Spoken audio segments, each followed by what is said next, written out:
அம்மா மருமகளே, சமையல்லாம் ஆச்சா? ஐயோ, நமக்கு வேற சமைக்க வேற தெரியாது, என்ன பண்றது? அத்தை சமைக்க தெரியாது அத்தை.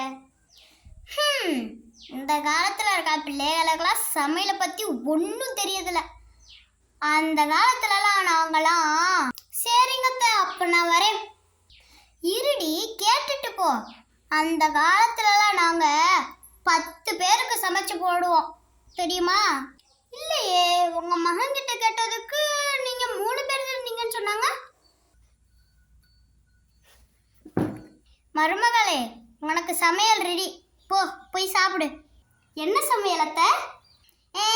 பிரியாணி கிண்டி வச்சிருக்காங்க, உப்புமா கிண்டி வச்சிருக்கேன், போ போய் சாப்பிடு. சரி. என்னாச்சு? எனக்கு உப்புமாவே பிடிக்காது. உங்க அம்மாக்கு என்ன வேற எதுவும் ஒழுங்காவே சமைக்க தெரியாதாங்க? இத்தனை வருஷமா எங்க அம்மா இது சமைச்சு போட்டதே நான் இன்னும் சாப்பிட்டுட்டு இருக்கிறேன்.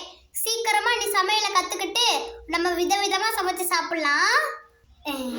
இல்லைங்க, இதே சூப்பரா தான் இருக்கு, நம்ம இதே தினமுமே சாப்பிட்டுக்கலாம்.